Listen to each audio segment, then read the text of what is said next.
নমস্কার, তবুও বৌদিক চ্যানেলে আপনাদেরকে স্বাগতম। আশা করি সবাই ভালো আছেন। আশা করি আমাদের চ্যানেলটা ভালো লাগছে। আর যদি চ্যানেলটা ভালো লাগছে তাহলে সাবস্ক্রাইব করছেন না কেন, আর শেয়ারই বা করছেন না কেন?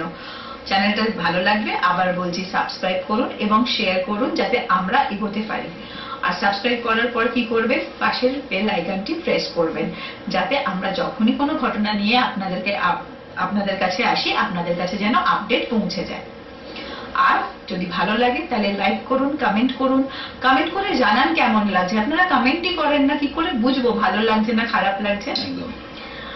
তাহলে চলুন, আর আমি বকবক করছি না, ঘটনায় চলে যাই। আজকে আমাদের ঘটনা শোনাবেন উজ্জ্বল। গল্পটা পুরোটা শুনুন, আশা করি ভালোই লাগবে, কিছুটা ভয়ে। তাহলে শুরু করছি আজকের গল্প।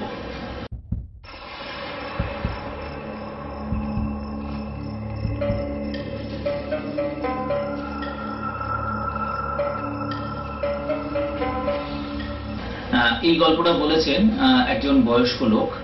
সে তখন সিএসসি তে চাকরি করতেন, ইলেকট্রিক ডিপার্টমেন্ট, সিএসসি নয়, ইলেকট্রিক ডিপার্টমেন্ট। পরবর্তীকালে সে সিএসসি তে আসে।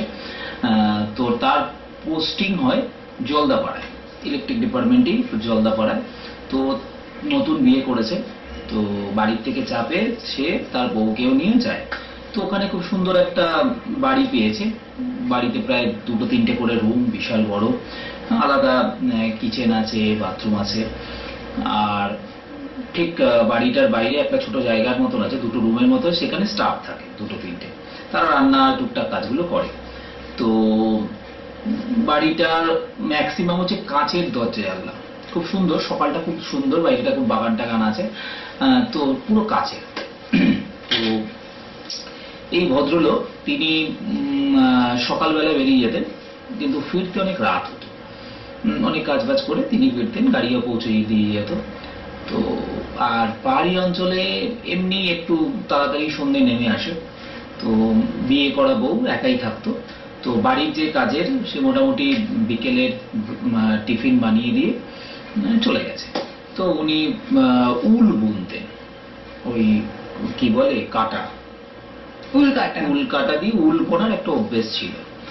তো 3টে ঘরেই লাইট ফাইট জ্বলছে। এবার উনি একটা রুমে বসে, বৈঠকখানার মতন ঠিকানা আছে, বসে উল বুনছে। তখন অত মোবাইল চল ছিল না, মোবাইল তো ছিলই না, ল্যান্ডলাইন ছিল একটা, তবে খুব প্রয়োজন ছাড়া কেউ ব্যবহার করতো না। তো উনি উল বুনছে, রাতে পুরো ফাঁকা। তো প্রায় সন্ধ্যে 6টা, 6:30, 7টা বাজে। উল বুনতে বুনতে হঠাৎ দরজায় খুব সজোরে আওয়াজ। উনি ভয় পেয়ে গেলেন। উনি বললেন, বাবা কে এলো? তো উনি উঠে গেলেন। কাঁচের দরজা, অবশ্যই বাইরেটা দেখা যায়, কেউ এলে। দেখলো কেউ নেই। তো উনি দরজাটা খুললেন, খুলে বাইরে গিয়ে 2-3বার ডাকলেন। তো পাশের কোয়ার্টারই স্টাফরা ছিল, 1-2জন। একজন বেরিয়ে এসছে, বলছে কি হয়েছে ম্যাডাম? তো বলছে, তোমরা কি কেউ এসছিলে যে দরজা এত রাখলে? বললো, না তো, আমরা তো এখানেই আপনাদের রাতের খাবারের ব্যবস্থা করছি। বলছে, ও আচ্ছা আচ্ছা, ঠিক আছে ঠিক আছে। না, সজোরে আওয়াজ হলো, বলছে হাওয়া টাওয়া হতে পারে, ফাঁকা জায়গা তো। বললো ঠিক আছে। তো আবার ওরা চলে গেছে। উনি আবার দরজা বন্ধ করে বসেছে। এইবার আবার উল বুনছে। উল বুনতে বুনতে বুনতে হঠাৎ পাশের রুম থেকে একটা কিছু সরে যাওয়ার আওয়াজ, ঘর ঘর ঘর। কিন্তু ওই ঘরে কিন্তু উনি ছাড়া কেউ নেই, বললাম স্টাফদের ওখানে। তো মিনিট 5 উনি একটু ভালো করে শুনলো, মানে ফাঁকা জায়গা, বাইরের থেকে আওয়াজ আসতে পারে। উনি পরিষ্কার শুনতে পেল পাশের ঘরে কোনো চেয়ার বা এই ভারী জাতীয় জিনিস কেউ সরাচ্ছে, মেঝেদের টানতে টানতে নিয়ে যাচ্ছে। 2টো রুম ছিল? হ্যাঁ, 3টে রুম ছিল। তো উনি এবার আস্তে আস্তে উঠেছে।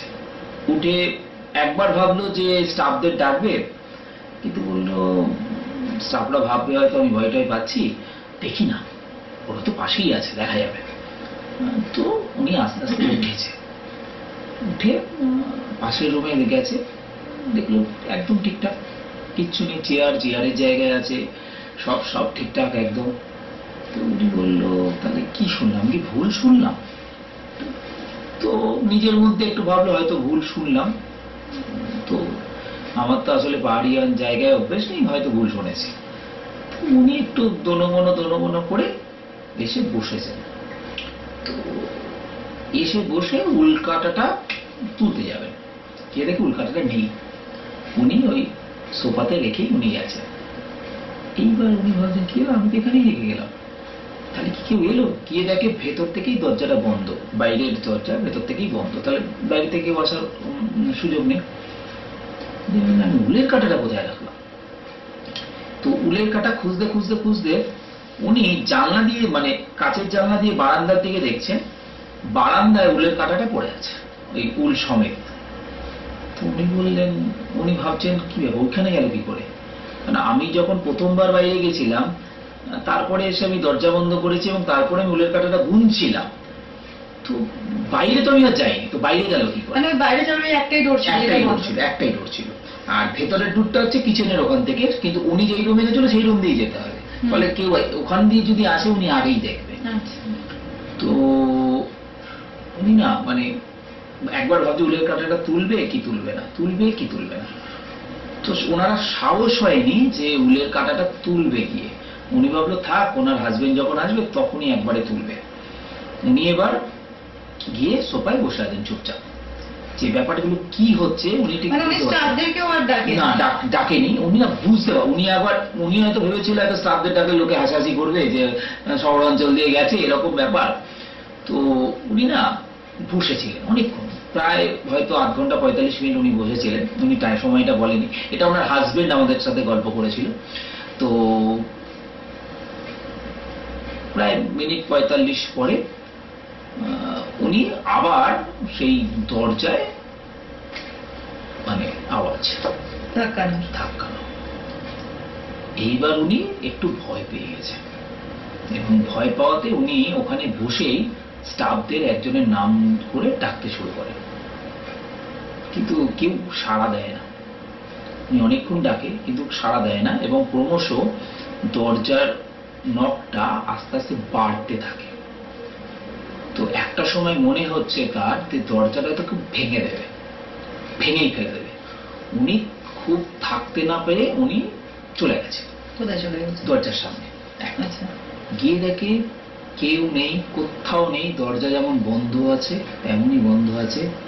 কিন্তু মজার ব্যাপার, উনি তখন দরজা দিয়ে বাইরের দিয়ে দেখার চেষ্টা করে, বারান্দায় উলের কাঁটাটা পড়েছিল যেটা জানলা দিয়ে রেখেছিল, উলের কাঁটাটা নেই। এইবার উনি ভাবছে হয়তো কোনো জন্তু জানোয়ার ওখানে এসছে, কেন ওই চত্বরে আসে। এইবার উনি ভূতটা নয় ভেবে কোন জন্তু জানোয়ারের কথা ভাবছে। এই ভাবতে ভাবতে ভাবতে ভেতরে একটা কিছু সজোরে দম করে পড়ার আওয়াজ। উনি চমকে যায়, চমকে যাওয়াতেই টান করাতেই উনি যে বৈঠক মানে ডাইনিং রুমটায় বসেছিল সেখানে একটা হলুদ রঙের বাল্ব লাগানো ছিল। হলুদ রঙের বাল্বটা টিম টিম টিম টিম করতে করতে প্রাস করে পুরো বাস্ট করে। এইবার উনি সত্যি ভয় পেয়েছে, কি হচ্ছে ভয় পেয়ে এবার উনি না হাত রাখছে, একটা টর্চ ছিল, আগেকার দিনে বড় একটা টর্চ থাকতো, সিএসসির ওনাদের কাছে একটা ছিল, স্টিলের টর্চ ছিল, 4 ব্যাটারি না 3 ব্যাটারি, একটা বড়। তো ওইটা টর্চটা খুঁজে পাচ্ছে না, হাতরাতে এইবার ভেতরের ঘরে গেছে। ভেতরের ঘরে গিয়ে খুঁজতে এইবার দেখছে উনি একটা আলমারির ড্রয়ার খুলছে, ঠিক আলমারির ড্রয়ারের ঠিক একটু দূরেই হচ্ছে আর একটা ছোট্ট একটা টেবিলের মতন ছিল, টেবিলের পাশে একটা চেয়ার ছিল।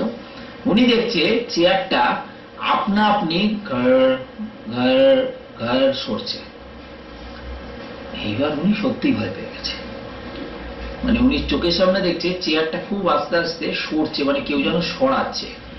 এইবার উনি আর টর্চার খুঁজে পাইনি, উনি যেন তেন প্রকারেণ বাইরের ঘরে এসে বেরিয়ে যায় বলে। তো দরজাটা টানছে, কাচের দরজাটা খুলতে পারছে না কিছুতেই, আর জোরে জোরে ওই স্টাফদের নাম করে চিৎকার করছে।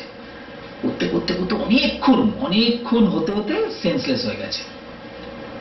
তো যখন জ্ঞান আসে তখন দেখছে যে ওনার হাজবেন্ডও চলে এসছে এবং আর স্টাফরাও ঘিরে হয়েছে এবং ডক্টরও এসছে একজন। তো হাজবেন্ড জিজ্ঞেস করছে কি ব্যাপার। তো পুরো ব্যাপারটাই বলে, যথারীতি কেউ বিশ্বাস করে না। আর স্টাফরা বলে মাইজি আমরা তো মানে কোনো আওয়াজই শুনিনি, আমরা তো পাশের জায়গাতেই আছি, আবার প্রথমবার তো এলামই, আপনি ডাকাতে এলাম, কিন্তু পরের বার আপনি এত জোরে চিৎকার করেছেন এরকম। তো বললো জন্তু, বল না জন্তু জানো তো তেমন এই দিকটা আসে না, আর আসলে তো আমরা তো আছি এখানে, ফলে আমরা পাবো।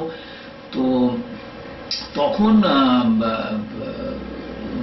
স্টাফরা ওখানে যেরকম কিছু প্রবলেম ছিল কিছু জানো না না না, তখন হাজবেন্ডটা বললো আচ্ছা তুমি মানে এরকম বসে বসে কি করছিলে? বলে আমি উলের কাটা বলছিলাম। বলে উলের কাটা বলছি, কিন্তু উলের কাটা তো তুমি আমি রাস্তায় যখন ঢুকছি ঘরের পাশে পড়ে আছে, তুমি ওখানে ফেলে দিয়ে এসছো কেন? বলছে না আমি তো ফেলিনি, আমি এরকম এরকম। তো পুরো ঘটনাটা বললো যে এরকম বাইরে দেখতে পেয়েছি। বলছি না এরকম কি আসবে? তখন আমি যখন ঘরে ঢুকেছি তখন দেখলাম দরজা বন্ধ, তো পেছনের দরজা দিয়ে ভেঙে আমাদের ঢুকতে হলো, কিন্তু তুমি ভেতর দিয়ে আটকে রেখেছিলে। তো দরজার বাইরের থেকে ঢোকার মধ্যে কেউ, একমাত্র পেছনের গেট ভেঙে ঢোকার রাস্তা আছে, তো আমরা যেভাবে ঢুকেছি মানে আর কেউ তো ঘরে ছিল না, বা আমরা চলে আসার পরেও কেউ যে বেরিয়ে যাবে এরকম কেউ নেই। তো ভদ্রমহিলা খুবই ভয় পায়। তো ওনাদের তারপরেও প্রায় মাস 3-4 ওখানে থাকতে হয়। তারপরে উনি পোস্টিং এর দেন, চিঠি দেন, চলে আসে। কিন্তু ওই কটা দিন উনি যখন বেরিয়ে যেতেন ওনার ওয়াইফের সাথে একজনকে থাকতো, উনি যতক্ষণ না আসতেন ততক্ষণ ওই একজন মানে ওনার স্টাফদেরই একজন ওয়াইফ ওনার সাথে থাকতো। কিন্তু উনি ভয়টা রাতেও পেতেন, মানে উনি একা বাথরুম যেতে, সামনে দাঁড়াতে, এতটা সেদিনকার উনি ভয় পেয়েছিলেন, কিন্তু ভয়টা উনি কাটাতে পারেননি। তো শুনেছি হ্যাঁ, এবার পরবর্তীকালে উনি কলকাতায় ফিরে এসে সিএসসি তে জয়েন করে। তখনও আরো কিছুদিন তার ওয়াইফ ভয় পেয়েছিল, পর আস্তে আস্তে যা সময়ের সাথে সাথে সব মিটে যায়। কিন্তু অভিজ্ঞতাটা রয়ে গেছিল, মানে সেই অভিজ্ঞতাটাই উনি আমাদের সাথে শেয়ার করেছিলেন।